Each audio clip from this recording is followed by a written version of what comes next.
안녕하세요, 필살람입니다.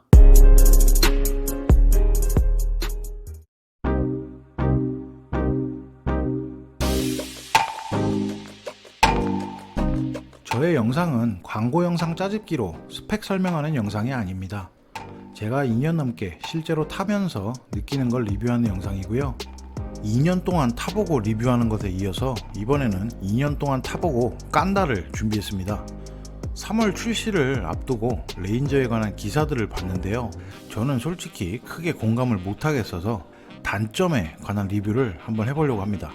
본 리뷰는 2년 넘게 제가 직접 차를 타면서 느끼는 솔직한 내용입니다. 제 생각을 먼저 간단하게 정리하면 올드한 실내 디자인과 인테리어, 그리고 부족한 엔진 스펙을 먼저 꼽을 수 있겠는데요. 저도 공감은 하고 있습니다. 하지만 오너 입장에서 필리핀 포드 레인저 가격이 말해주듯이 적당한 가격에 적당한 스펙으로 그러려니 하고 타고 있습니다. 제가 포드 레인저 리뷰 영상을 올리고 많은 분들이 실내가 정말 안습이다 이런 말들을 하셨는데, 만약 한국에서 제가 5천만원짜리 차를 구매한다고 할 경우 레인저급의 실내 내장재와 디자인의 차량은 솔직히 선택하지 않을 것 같습니다. 진짜 구시대적이거든요. 쉐보레 콜로라도를 뛰어넘는 사양을 자랑하는 와일드 트랙의 가격이 매력적이다, 이런 기사를 접하고 이건 한국 시장을 무시하는 것도 아니고 사람들을 호구로 부른 것도 아니고요. 아직 출시는 안 됐으니까 좀 더 두고 봐야겠지만 가격이 매력적인지는 잘 모르겠습니다. 페이스리프트 후 옵션을 많이 추가했음에도 가격은 많이 안 올렸는데요. 한국 출시 가격이 와일드 트랙 4,990만원, 랩터 6,390만원이 정해지고 3월 출시 사전 계약을 받고 있다고 합니다. 앞서 말씀드린 것과 같이 이 가격이 메리트가 있는 가격인지는 잘 모르겠네요. 제 생각에는 필리핀 스펙보다 옵션을 더 넣을 수는 없을 겁니다. 이미 꽉 찬 옵션으로 필리핀에서도 판매 중이고요. 그런데 필리핀과 약 1,000만원 차이가 납니다. 각 나라마다 세금이건 뭐건 간에 차값에서 차이가 있을 수도 있다고 생각되지만 필리핀이 차값이 그렇게 싸지가 않는 나라입니다. 근데 여기보다 비싸게 나오는 건 저도 좀 의아해합니다. 물론 생산지가 남아공이냐 태국이냐로 갈리는데 과연 1,000만원 차이가 있을지 모르겠습니다. 더 이해가 안 되는 건 2022년도에 풀체인지를 앞두고 있다는 건데요. 이미 스파이샷도 돌아다니고 있고 어느 정도 스펙도 정리가 됐는데도 불구하고 이렇게 출시를 합니다.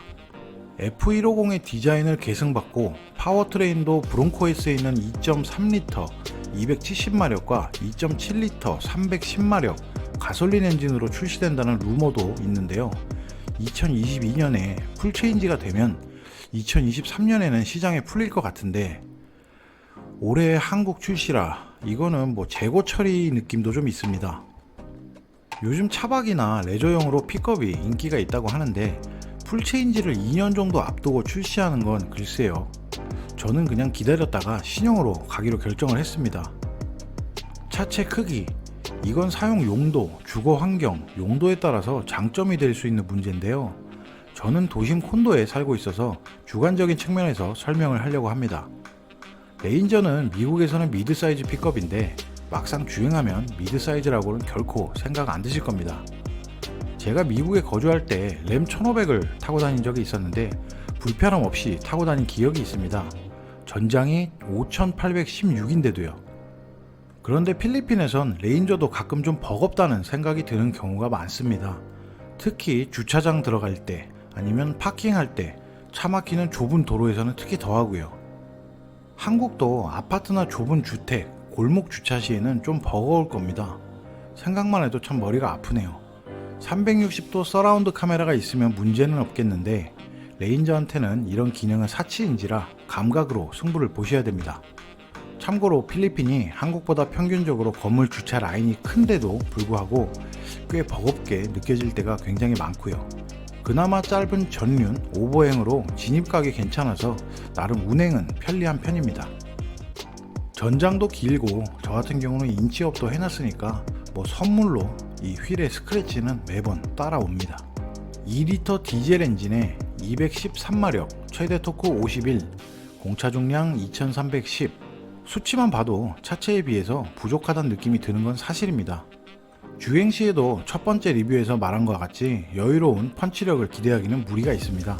근데 홍보 기사를 보니까 엄청난 펀치력을 자랑하는 것 같이 소개를 하네요.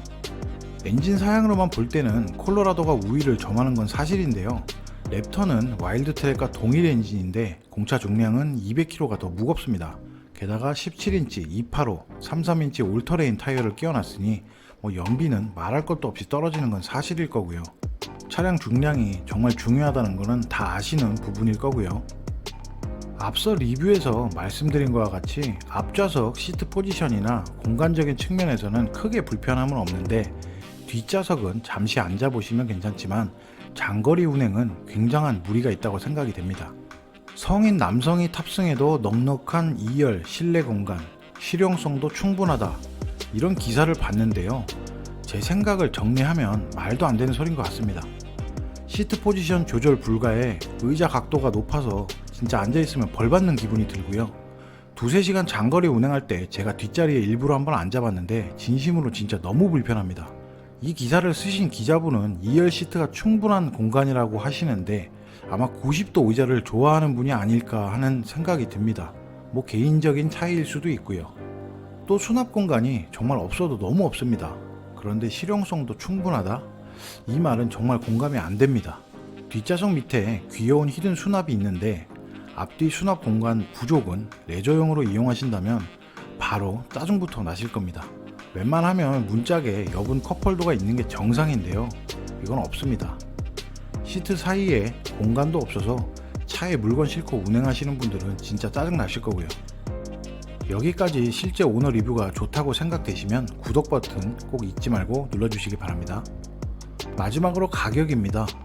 랩터와 와일드 트랙 1,400만원 차이.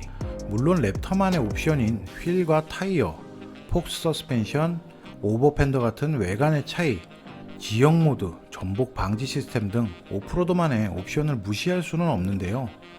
와일드 트랙에 있는 공도 주행에 쓰이는 일부 사양을 걷어내고 출시를 한다고 합니다. 랩터는 오프로드에 중점을 두고 출시를 하는 것 같은데 오프로드를 많이 즐기지 않을 경우 랩터를 선택할 이유가 줄어드는 것 같습니다.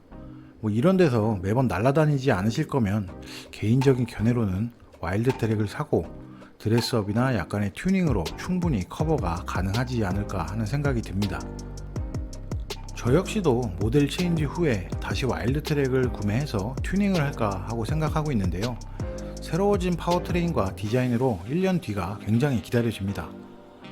그래서 제가 한국에서 레인저를 염두에 두고 있다고 가정하면 저 같은 경우는 기다렸다가 모델 체인지 된 거 보고 구매를 결정할 것 같습니다.